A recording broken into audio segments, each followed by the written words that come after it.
All right, welcome everyone to week 16.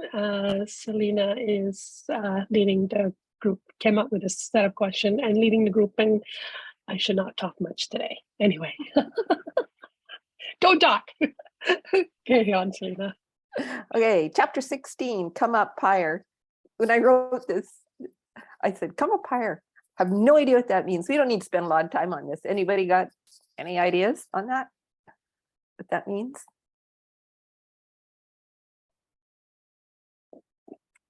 Go ahead, Michaela. Oh, and she froze. Oh, shoot. Yeah. Well, I was just reading about the next chapter is a poetess. Mm-hmm.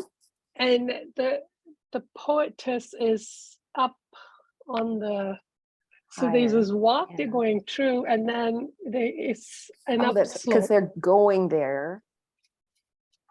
That's my guess. But Michaela, what's your feeling about that? Just that what that phrase resonates within me is just always to be seeking higher. And this chapter talks about connecting to this idea, the full idea of what God has available. And to me, that's definitely higher. Yeah, definitely. Thank you. Anybody else on that one? Those are both good explanations, yeah. Okay, so throughout this chapter, I see Afrar debating the merits of being aware of the sleep state in our waking life. At the flood of its revelation, coming like a tidal wave, as the returning memory of my sleep life had just overwhelmed me, it would carry away all tyranny, oppression, and selfishness. It would need but one glimpse, one baptism, one blow. The victory would be won, and the real brotherhood of man forever an established fact. Sounds pretty good. So Afrar feels that just a glimpse of our sleep state would change the world completely, where we would all love each other just by knowing how many friends we have there. Do you feel this would happen? And do you think, do you have enthusiasm for this possibility?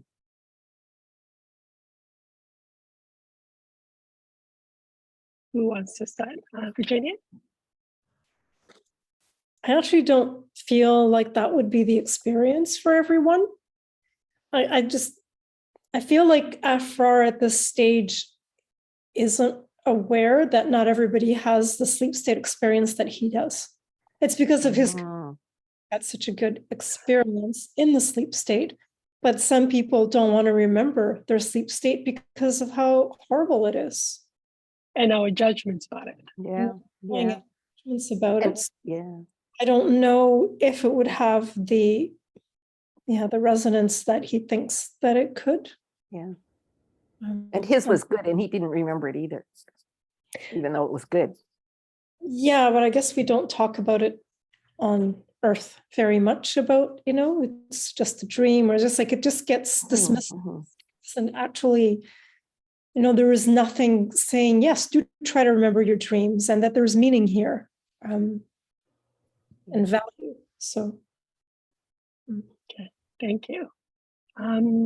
Jill, I think.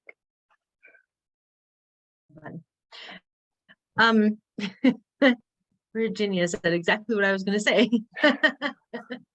So I'll say ditto. Okay.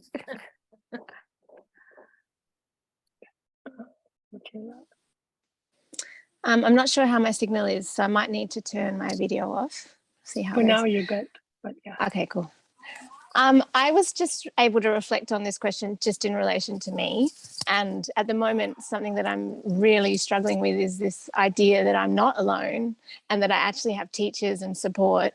And so I think for me, if I could remember my sleep state and I could see the truth of God's care for me, then it would confront my false beliefs. And I guess that's what it's going to do for everyone, is it's going to confront false beliefs, and that's probably going to be really painful for a lot of people. And I guess it's, ultimately we're going to have to go through it. So to remember it, I think, is a good thing. And to just know that there's so much more, I think is going to inspire people to move beyond their limitations. And also it'll help us to kind of drop our rebellion. We're rebelling. We're kind of like, well, God wasn't there for me, and I'm going to hold on to this anger. And it's like, actually, no, that's not true. And you're going to have to drop your story, so to speak. So Yeah. yeah. Yeah, that he's Yeah, actually I'm there holding on. 24/7. Yeah. Yeah. Yeah. Others? Anybody else?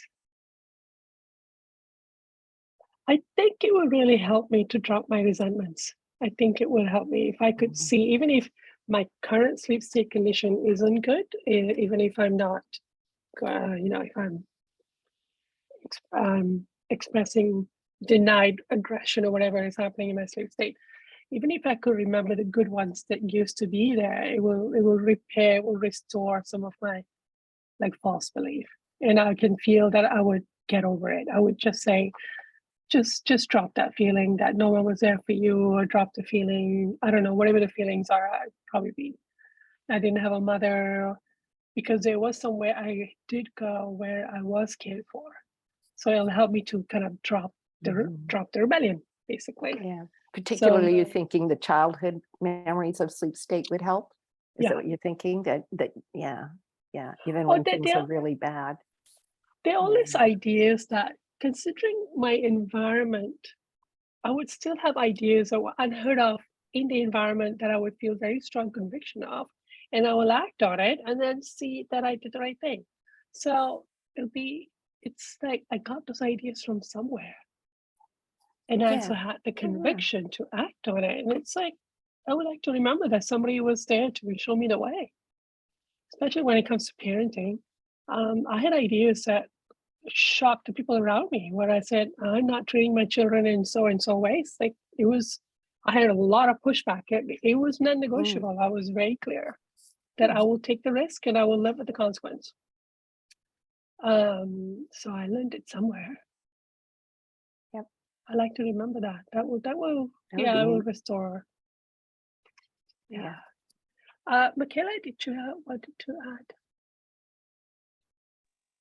I was just going to say, I think that we sort of assume that it's all bad when Yeah. I'm sure there's a range of experiences, good and bad, just like life. So, Yeah. We could take the good with the bad. Yeah, that's what I really have trouble wrapping my head around it. It's either I can't have any good until I get rid of all the bad.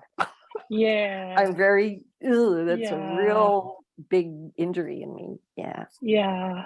Yeah. When God is already constantly, God's laws are already penalizing and rewarding you constantly. It's already happening. Yeah. Don't need your help to add to it. No. Jill? Well, it was kind of on what Selena said, as far as, I feel like I have to get rid of all the bad in order for me to see the good. But also to further, like, a question on what you said, Mila, as far as like, I need to just drop the false beliefs of what I thought my dreams were. So does that mean like I still have to feel what other people told me about my dreams? Or like if I was a kid, to give an example, if I was a kid, or when I was a kid, I was a kid. When I was a kid, I'd have a nightmare, and I'd, run to my mom and dad, and I'd be like, "Oh, I had a scary nightmare. Can I sleep with you?" And I'd get lots of judgment, and you're too old, all of that sort of judgment kind of set in. I have to feel the hurt of that, so that I can. So I'm a little resistant to this. So, yeah. What I know is if there's an emotion frozen, it needs to be released. So if you haven't released those emotions, frozen emotion is always going to eat away at you. It's got to move. That's my basic scientific idea of like, is the emotion frozen? Does it exist? If it doesn't exist, don't worry about it. If it exists, it's got to move somehow. Okay. So if you had received projections about what's wrong with you, you don't believe your nightmare, and the emotion is frozen, then somehow something's going to come around and help to trigger it, just so it can be released. Right. It's very Okay. scientific that way. It's very black and white. Yeah. Yeah. Okay. Thank you. Thank you. Okay, next question. Okay. God knows best, but heaven forbid that this idea of their compensation should restrain the hand outstretched to rescue or to save. God's ministry is to counterbalance man's neglect, but the harvest of such a mission, the man will be compelled to reap by and by. I had to read this quite a few times to really understand what he was talking about, that he actually thinks if we knew that these kids, these poor little street kids were getting compensation in a sleep state, people go, oh, they're fine. I don't even need to help them at all. They got it good. You know, that's how I Right. read it. Yeah. So do you really believe mankind is really that corrupted and evil that they would withdraw good if they saw that people got a break in the sleep state? Or is it about confronting us that we are part of the problem that created homelessness for kids, and we need to be confronted by it? Yeah, by it. But they're still homeless, even though they're having a good sleep state experience. So that's like, it's not like that goes away just because you knew Exactly. they're having, so you should still help them. Yeah. But he says we wouldn't. Yeah, well, Maybe I read it wrong. I that's what I I thought. mean, he was that is trying what to he's say. saying. That is what Yeah, he's saying, yeah. that people who want to minimize our own contribution to creating that system would want to continue to minimize and wash off their Yeah, responsibility. like that would give them even more of an excuse Yeah, to not take responsibility. yeah. Right. Okay. When actually, if you see something painful that'll hit you, and Yeah, then yeah. Okay, that's what I'm yeah. thinking. So I did kind of, I was just a little wondering if I really understood that right. So I don't know who was first. Who was first? Jill? Michaela? I got the sense that he was talking about repentance, like that Yeah. that God will always offer compensation and always offer good, even if there's not bad. God's always going to offer good, but that ultimately we are going to have to take responsibility for our contribution to what is going on. Yeah. But I found it really hard too. I didn't see it the way you saw it, but now that you're talking about it, maybe it is. But I mean, it is true, you know, that we have numbed ourselves to the realities around us, and until we are not numb, we're not going to take responsibility for our contribution to it. So, but I don't know. I mean, it's wonderful that God does that. I think, like, thank God that someone is loving us when we aren't able to love us and we aren't able to love each other. Yeah. Thank you. Jill? I don't remember who's who. So I took it the same way as Selena, that if we knew that they were going to be taken care of in the sleep state, then we'd be like, oh, okay, well, whatever. And the thought came to mind, and I do realize that this is a judgment that people of any faith that feel like they can go to their church once a week, repent, say Hail Marys or whatever, and then everything's good, and then they continue to sin after that. It's like, well, I'll sin, and then I'll just repent on Sundays, or I'll just repent on Saturdays, whatever, you know, I'll just, that kind of thing. And I kind of feel like that's what came up for me when I read this, was like, we're just, we'll treat people badly, and we'll be able to get away with it because they've got a nice place to go. And then we can continue treating them badly because they have a nice place to go, without actually sort of feeling it, that we're the part of the cause of that, and that repentance. Yeah. That's kind of what I got out of it. Yeah. Judith. Yeah, I was confused by that. And then when Selina wrote what she wrote, which I actually didn't agree with, but it really helped me kind of solidify what my interpretation was of it, which was that, God, and regardless of whether or not these young folks, their lives improve, if we start to help them, the compensation is still there, no matter what. And we have to be mindful of that we're reaping what we're sowing by not helping them at all. And that's on us. So, and that's, that's how I took it.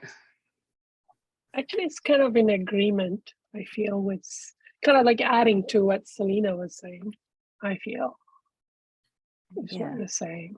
I think we're all kind of seeing different part of the same, like we're all in a different aspect of the prism. Yeah. Or Michael would say, we're all touching different parts of the elephant. Yeah. Thank you. Virginia? I feel like that's what's happening on Earth, is that perhaps that's why a great number of humanity feels that children are an inconvenience and that they're not top priority, for funds, for housing, for like education, all these things, healthcare, they're not top priority. And the word compensation keeps getting used, and I'm just like, it's like, that's the way children should be treated, is how God's treating them, regardless of whether they're being treated really well on earth, regardless of how anybody's being treated here on earth, God is going to treat them well. Mm-hmm. So it's not, I don't feel like the sleep state is really compensation. It's just reflection of your own soul condition, right? But as far as like how we see it on earth, maybe some of us do remember what we see in the sleep state, and that's why people don't care about children as much as we should. No. Mm-hmm. That's our own indifference. Just like you said, if you were more emotionally sensitive, doesn't matter what condition you see a child in, you would still treat them based on your own nature. No, we have other justifications for why we feel we can treat children the way we do.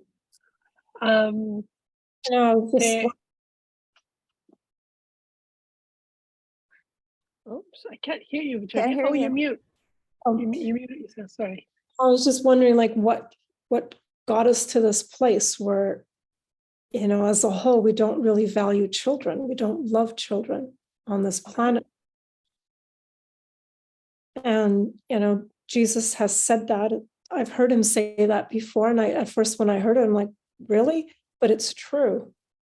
It's true. And I just like, how did we get to that? How did we come around to being that? Yeah. It's a good question. And I love this kind of question, because then you go on a journey of uncovering all of the reasons and, start healing yourself in the process. If you just don't judge. Just like I said, I don't know. I know I see lots of people who really do love children and are not like that, but I don't think that that's the majority. Yeah. Yeah, and we probably have a lot of grief to go through. Like that, this chapter was a lot of grief came up as I read that. So, I mean, yeah, it's a grieving chapter that will, so soften our hearts a little bit, but as well as make us go into this overwhelm of, how can we solve this? What can I do? The powerlessness that comes up, the helplessness that comes up. I mean, those are all good things to feel about. And also another reason for why we don't see what's going on with the children's sleep state could be because even if we're not responsible for creating the suffering to the extent, but the fact that we see it and we want to respond is going to develop our loving nature. So sometimes it's not just that you need to make up for what you're doing, but it's also because part of your nature is now going to awaken in response to what you see out there, so that your lovingness self is being developed. And that's always a good thing. Yeah. Judith? And don't we pick and choose which children we want to help and which we don't, which is like what the chapter is talking about, the gutter snipes, the homeless children. No one wants to help them, but their own children, I'm sure they get taken care of. Okay. Yeah. And we do the same thing here. You know, the kids that got trapped in Mexico with the border, they were separated from their parents. And, you know, some people were very upset about that. Other people were like, they didn't even care. Yeah. And then we feel powerless. Like, what can I do? You know. Which, if you process your powerlessness, will probably help the situation. And you probably be inspired to take action in some shape or form as well. Yeah. It's a good one to feel about, but so I'm becoming sensitive to ways in which I project anger at myself because I feel it's justified. I got to be careful with where I go with this, because I feel justified in projecting rage at parents, which includes me, and that's just not gonna. And they're just grown-up children, so you know, they were children too. It is interesting what you said about the chapter. Like, I think the first time I read it, I thought it was a great inspiring chapter. And this time when I read it, it just has a lot of grief in it, a lot of staying awake at night for me this week, deliberating like this next question that I think we can move on to. Yes? Yep, let's do it. So this did, because the questions that I asked were not really the real question for me, but based on my injury, that was keeping me awake, I finally got to the real question, and it's like, this is just stupid. I don't like how they're doing this, and why should those kids already have such a shitty life, and then they're a big group of them, and somebody comes along and picks one? Seriously, this is a good idea? These children are not going to wake up and go home to a nice mom and dad and breakfast. And then they go to their sleep state, and this guy comes and picks one. Like, I'm sorry. I mean, he didn't pick one. He felt God's feelings that it was time to do. But it's like, that's how the children feel, though. Do you understand? Like upon every face was written a hopeful query: is it I? Like, that's how they feel. Like, they feel like, oh, not my turn. You know, it's Limpy Jack, but I'm most as glad as if it were me. Like, you know, like I have a little feeling, oh, I wish it was me. I just feel like they could have been protected from that a little bit, that feeling. I don't want them to have that feeling. I don't. Okay. There you go. So what is it that they're feeling? This feeling of, this guy gets to stay and I don't. Okay. And what is it that you feel? Like they're not picked. They didn't get picked for the team. You know, like me. It's my injury. Come on. Isn't that hard? Well, it's gonna be. Everyone's gonna feel some feelings about that. Yeah, and I have like some pretty deep feelings about these children, because lots of them aren't ever going to get picked. They're going to grow up, and they're going to become adults and be angry and upset by their childhood, and maybe harm others as a result. And you know, they're not going to be okay. And if they'd have passed when they were little, they'd have just carried on in their lovely life that they're having in their sleep state. I've had that wish many times, because many times I would go to sleep praying to God, please, can I die tonight? Please. Exactly. I'm like 6, 7, 8 years old, praying, please, can I not wake up tomorrow? Yeah. And I've had many anger at God, going, if you just take me then, you will have spared all these people that I have grown up and harmed. Look at what I've become because of it. So that's grief about us. Well, and I don't know what happens with other children, like privileged children who have everything, their sleep state, but these children actually even have their own special place. I'm glad. Yeah. And I'm glad for that. Yeah. But it also kind of creates this special situation where this person comes through and takes one to be saved, which for them, like for a regular child, they wouldn't see it that way. they would No. go, well, I have my parents and I want to stay with them and I have a good life and I don't want to go, but these are all like, they've got nothing over there. Yeah, anyway, so there you go. There's my rant. There you go. I Big feel rant like on this, that one. you can still go a little bit deeper into Oh, where it's really yeah. taking you. Yeah, just angry yeah. at God about it all. Yeah, I just don't understand it. Are you But- angry that we have created a world in which children pray to die? Yeah, They wish they could die. wish they could That die. is Like the these better children life wish for they them. could die and see other people getting to die and they can't. And I don't Yeah. like that. Yeah. Yeah. That's yeah. There's a lot of sadness there. No, yeah, exactly. And Yeah. because I remember having times when I was a child where I wanted to stay with my guide. 'Cause I didn't want to go back. I don't want to go back. I don't want to go back. Don't make me. And she made me. Well, she explained it really nice, but still, I had to go. Anybody else? Someday we'll understand. I mean, hey, like, yeah. Anybody else have those rants? Yeah. Let's. Okay, what are you? Anybody else want to comment? Virginia. Right now, as we're talking about it's this is really sad. It is very sad, but I'm just feeling really angry with God right now and feeling like, if you're a merciful God, why would you just not take them? Why do you let them suffer? Like, I don't understand that, but I know I need to feel about that. Because I know God has that. Yeah, and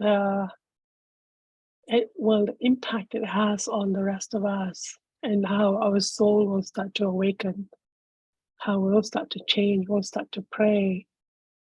There could be something bigger going on here we can't see. And according to our guides, this painful life is short. To us, it's, eternal, so much pain, but to them, it's short. And the things that happen to us now, desires and development, it's got to be a big picture somewhere. But, let's not bypass the opportunity to grieve Judith? Yeah, I don't feel grief. When I was reading it, it was like, it's really sad because I think about the young boy that was talking about Limpy, whatever his name is. And he's like, well, I hope I remember when you die that you'll be back or that I'll see you again. Because you can only imagine a child that, goes to the sleep state, then they wake up and they don't really remember, but their best friend has died. Yeah. I mean, it's so tragic. Mm-hmm. And then I wonder too, like, I don't remember my sleep state as a child and I had problems. And I'm, for a year where I would pray for help and I don't think I got any. So I don't know what happened. Unless I did, I just don't remember. And that's part of my anger, like no one helped me, Exactly. I mean, look at our first grief. I didn't have a mother, only to remember, actually, he did. I had her. He did, yeah. My whole life. I had a better mom than if she had lived. He said that at the beginning of book 2, like this was actually the better outcome than if she had lived. And I'm still like, ugh, how can you say that? Yeah. So again, you will have to drop your rebellion. You'll have to say, no, God is good. Okay, fine. I'm over it. You're gonna have to be willing to do that. Yeah. Yeah. Thank you. Michaela?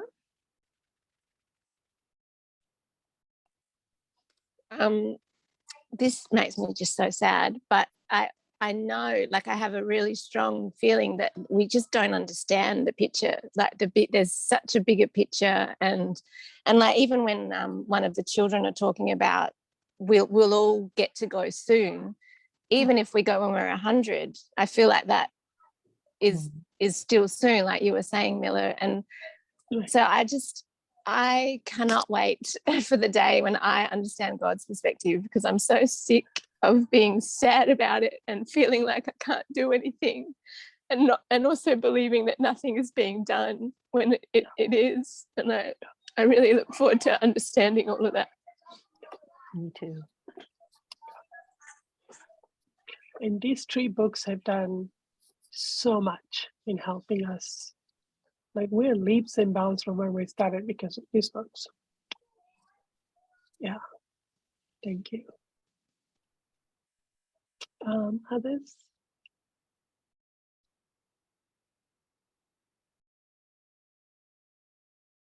No. Okay. Next. Okay, well, this is kind of really light, this next part compared to the rest of it. After our preface this statement with a description of the soul's desire to find its religious home of the soul, like, for example, the Vatican. Take courage when love has brought its work of purification on your heart. When your hands have grown tender under the touch of kindness. It's lovely, isn't it? Lovely. When in your eyes are lighted the beacon fires of affection, and your souls are clothed in the robes of charity and forgiveness. When the Christ of God is born again in you, and you through tribulation have been baptized into him, you will find a better goal than that for which you sigh.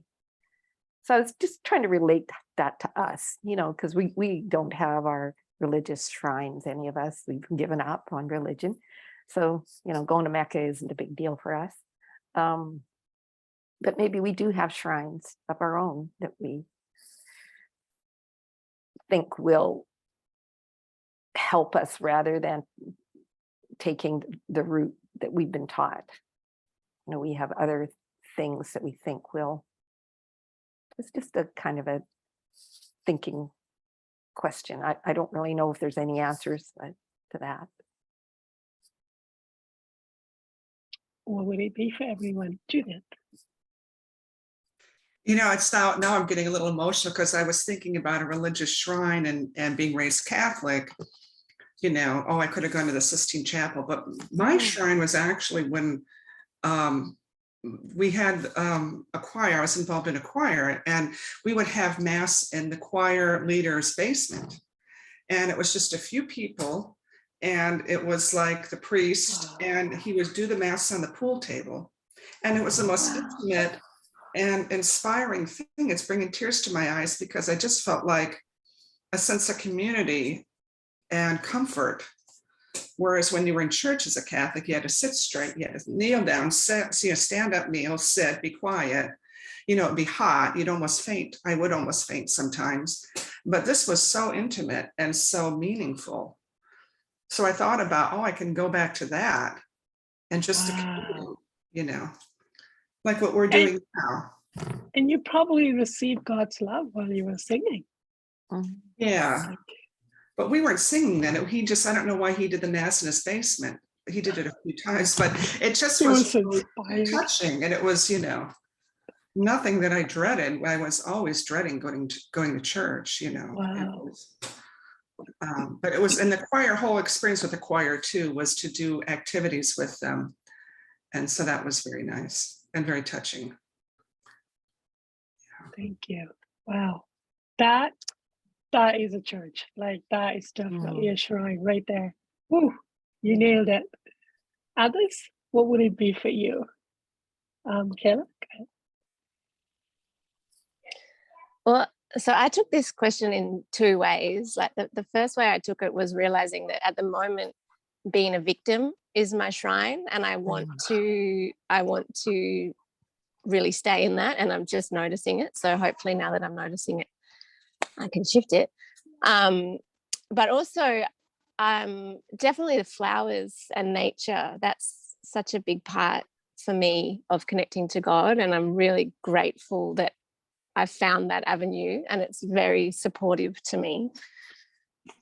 So that's good. Thank you. Yeah.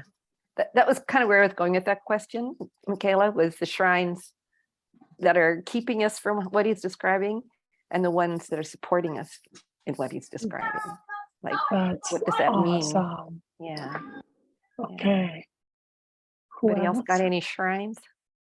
Come on, everyone's got something. You can even try guessing. What would it be for you? Yeah. We got nature, we got brotherhood, community.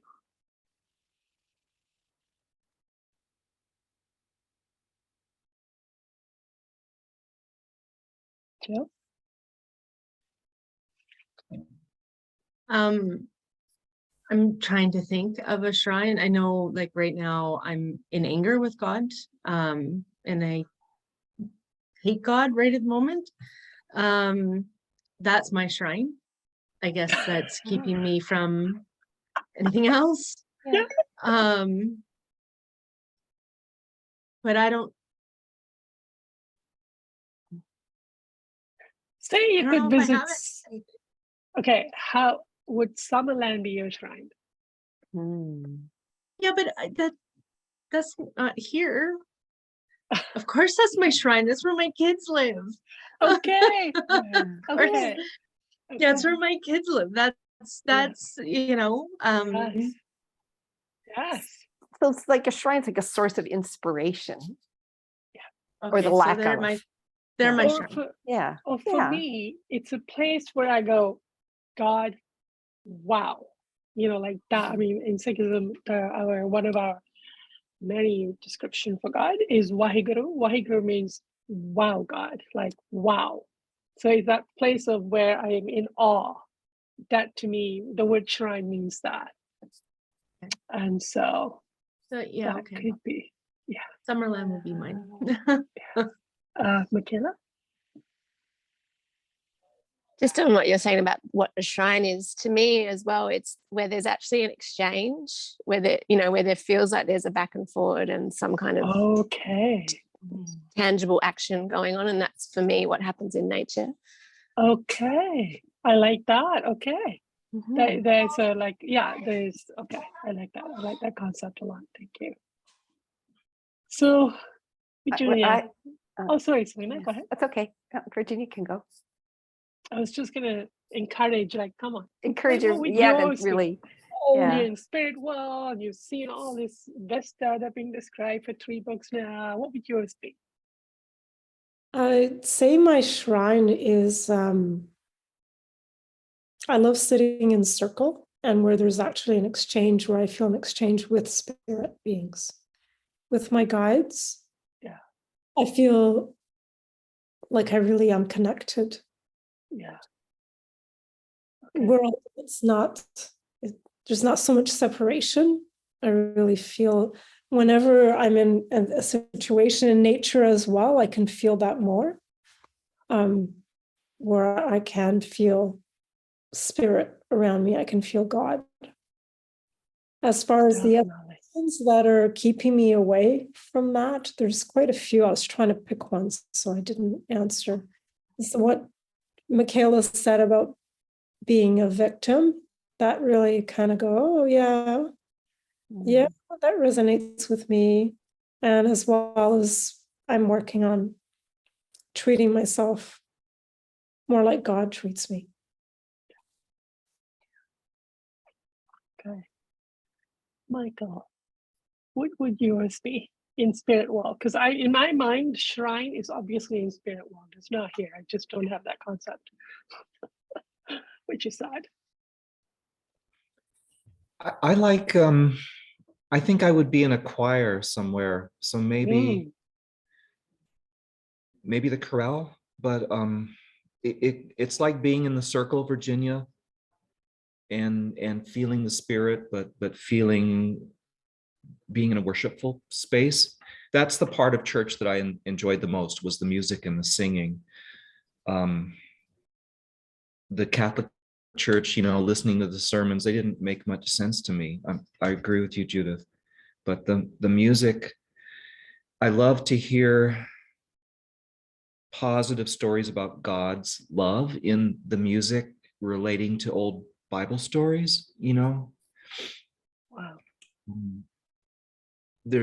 I thought of nature, but the music, being with other people, sharing a spirit of praise and singing and music, that's more interactive and more, I'm creating something beautiful. In nature, I kind of, it's kind of like I go blank. A lot of the activity up here goes away, and I'm more naked, and I'm absorbing more and seeing what's around me. And it's got its own purity, but it's not the same as that. I don't get the same satisfaction in my heart. So, but like, I'm pointing at you, Michaela.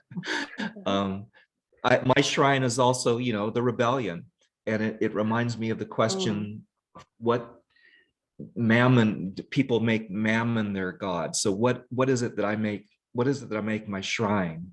So my shrine could also be approval, But I know in this question you're asking for the positive things. No, it doesn't have to be. Okay. No. It's either way. Either way. What's either way. Because a person could go to a religious shrine and he could totally go, oh, I did that, I'm good now, I'm going to heaven, Yeah. Or they could be inspired to be all those good things that their religion requires of them and have a moment of connection with God when they go to that shrine. It can go either way, I just wasn't raised, to feel like I need to go to Mecca or to the Wailing Wall or any of these places. It's just not in me. Yeah, no. But I guess the people that do go, it means a lot to them, and I can't question that. Anything, they'll open your heart. They'll take it. Our guides will take it. Yeah, anything, right? Yeah. Because when I was a child, I went to church on my own from probably about 6 or 7 till about 10. Well, even after that. But I remember even at that young age, I was already going to church by myself because I had an experience there where I received God's love. And every time I think about that church in my mind, it's up on a hill and it's just filled with light. Always when I think of that church that I went to on my own when I was a little kid, because I'm sure through the music, and like things do happen at churches.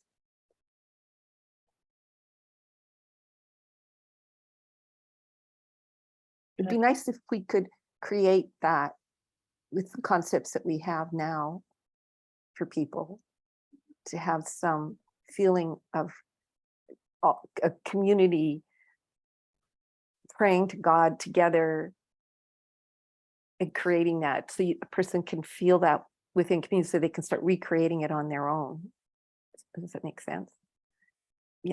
So, but there's so much dogma in the church, and that's what turns everybody away from it, and for good reason. Mike, go ahead. I would like to think that our prayers could create a spiritual church, that draws people with that soul need. And even if in physical form it doesn't match it, but you connected with, maybe you connected with what the minister and the prayer team wanted to create and what their guides knew they could support. I don't remember it. I just remember that it was a place filled with light and I wanted to be there. But I kept going and it didn't happen. It wasn't a fulfilled thing, but it kept motivating me to go. Like for years I went thinking it was there. Do you understand? That's where it came from. Yeah. It doesn't come from there, but it can be generated there for people to experience. I like that word. We can create an environment in which this could be generated. It could be invited. We could all temporarily get lifted above first sphere into second sphere, and things could happen. Yeah. We could create that. Selina, what is your answer to the question? Then we'll go to Michaela. Pardon? My answer to the question? Yeah. With the shrine? Well, like that church, how that created like a shrine in my mind of how I felt God was through that shrine of a church. But I'd have to go with rebellion lately. Michael. Yeah, But pretty justifying my rebellion lately. but what in spirit world, from what we've read, what Oh, in the place spirit world. would you go to Oh, that make you man, so go, many. whoa, this is my shrine Yeah. right here? What would Oh, that be so for much. you? Oh, the way I feel about people when they're transitioning, what I feel from them when they're Ah, passing. Oh, yeah. That's just awesome for me. okay. That could be your future vocation. Mm. You Talking could to be one of people that are those in the that go process. find one of those children and kiss them on the forehead, going, "You're next." Yeah, no, I don't know. Could be one of those. Could be. Okay, thank you. Okay. Just connecting to what you said about the generating. I feel like every time we have an honest conversation with someone about God and about our emotions, that's when we have, then that's where that potential is to generate. And so it's not hard. It's not hard. No, Yeah. no. We just need to create some kind of a worship environment as well, which is that we need to kind of move past our rebellion towards God a little bit so that we can even feel like worshiping or admiring or seeing God's goodness. I think that's the other piece that Michael's alluding to, which is there's also we need to create some kind of a worshiping of God's goodness to complete that experience. I feel it's going to be necessary. Yeah. Take people into the bush. Take people into the bush. Yeah. Yeah. My shrine would be what I call orphanage. That Kushna runs the children place that grows up in Spiritwell. Oh, just to be in that house with all the children coming and going. Oh my God, that will be one. And the other one is that tree. The tree we talked about. Remember the magical tree? There was one chapter where we went to visit people who were being called back from grief. Do you remember that chapter? Where they go to rest to be compensated. Mm-hmm. So when you approach that place, there's this tree that comes from the water that comes from the highest source known about God. And I can't even talk about it. I'm just too, oh my God, I just want to go to that tree. That'll be my shrine. Just going to spend 100 years right there. Yeah. So, I mean, my passion is these medicines right here, my tinctures. So, okay. Now, is there a question we can ask Afrar today? What would you like to ask? We touched some painful, difficult stuff. So let's take an opportunity to ask Afra a question. Michaela? An idea is that how can we believe in God's goodness? Oh, I like that. Yes. How can we believe in God? How can we feel about God the way you feel? Because Afra from the get-go in the books is already there. It's already feeling that. Like, wow, look at what God has done. He was already opened up to that space right from the get-go of his passing. Yeah, is that a good question? Anybody want to ask that? Yeah. Okay, let's ask, and then we'll come back.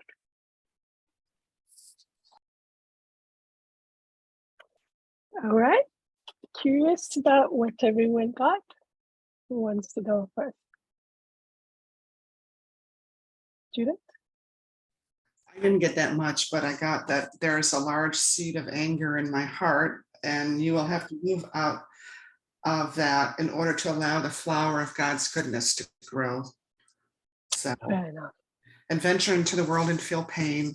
Because usually when I get mad, I dismiss it and I don't really get angry. I mean, like I feel anger.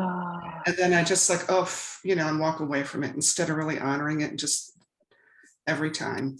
So, yeah. Frozen emotions got to come out to make space. Yeah. So just look at it that way. That's that's my way of giving myself permission. Emotions frozen, has to move. Yeah. And then when you feel it, you got to feel it like you mean it so you can move. Right. It's just how we're made. Thank you. That's really good. Thank you. Who's next?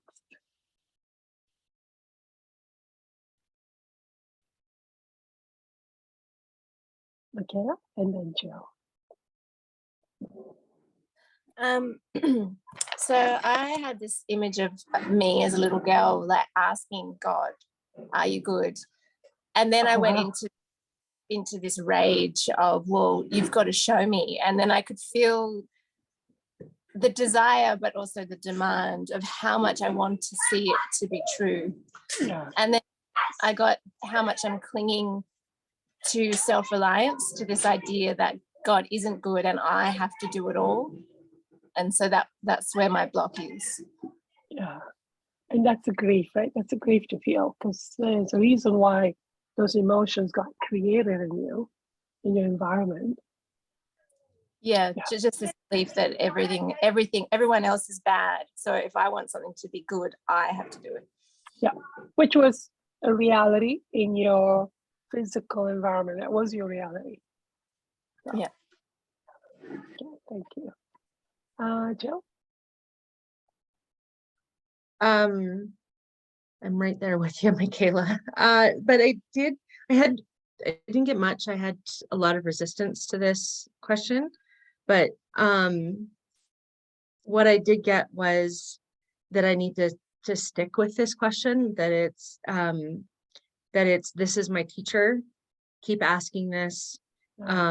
It's your lifeline, and this is the way to God. And after I wrote all that down, I kind of felt a little softer to the idea that God might be good. Just a little Wow. softer. Some of the ice melted. So yeah, so I'm gonna stay with this one. I mean, I take that advice literally. That is your lifeline. You Yeah. found your lifeline out of it. Yeah. Nice. It literally feels like it. Wow. Yeah. Beautiful gift. Thank you, Michaela, for the question. Selina. How can we believe in God's goodness? God is patient. I really felt how patient he is. That was a good feeling. He knows if you don't presently believe in his goodness, eventually you will. When you become humble enough to see and feel it for yourself. Humble, big, important word there. You will eventually be shown all the times you are shown goodness. Once you choose to release the rebellion and anger, that's me particularly, rebellion and anger. Or you can just believe in his goodness without the proof and save yourself a lot of time. You do have that choice. I mean, you can choose to just believe in his goodness. I'm tired. Yeah. And then come get Donald through the back door, sort of, or the front door, but a different door. Yeah, front door. The front door. Yeah. That's awesome. Yeah. I love it. Yeah. I would have moments, a lot of time of feeling through something. And at some point my guide will say, why don't you just go with this idea and just pretend it's true and just go see what that would do.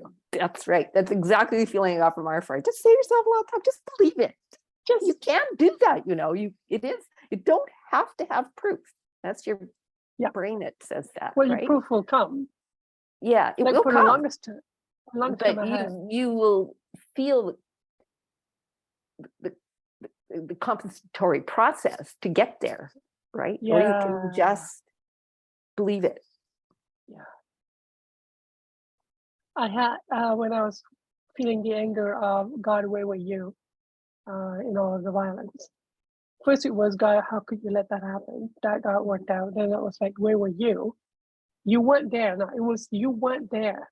And then at some point I felt my guide say in my head, why don't you assume God was there and go with that? And I was like, you know what? I'm so tired of this. I'm going to go with it. So I said, okay, God, I'm going to assume you were there. Help me see it. And that was a big turning point in my ability to remember painful events. And God was there. Yeah, God was there. And I did get, now I'm thinking back, a little vision of,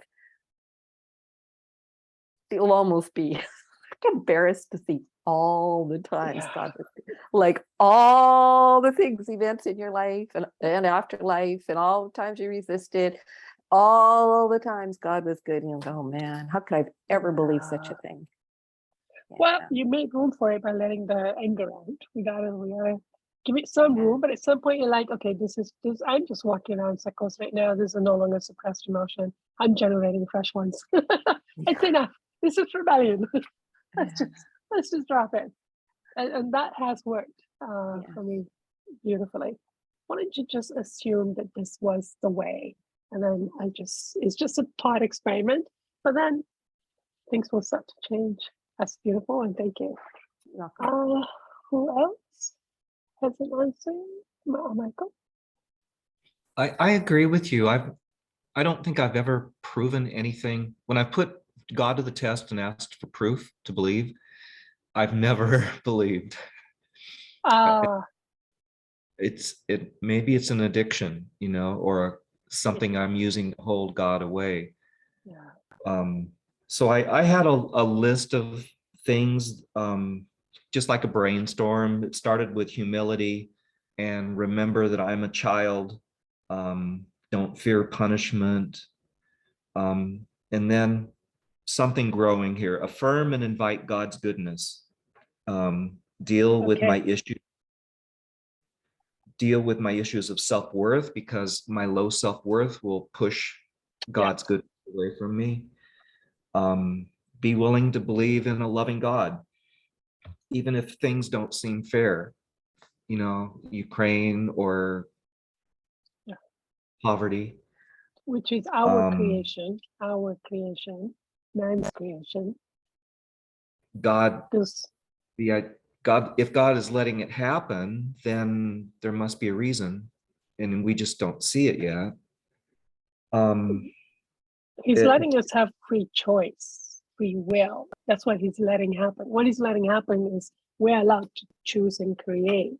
I mean, he created a six-sphere Earth was what was the starting point for humans.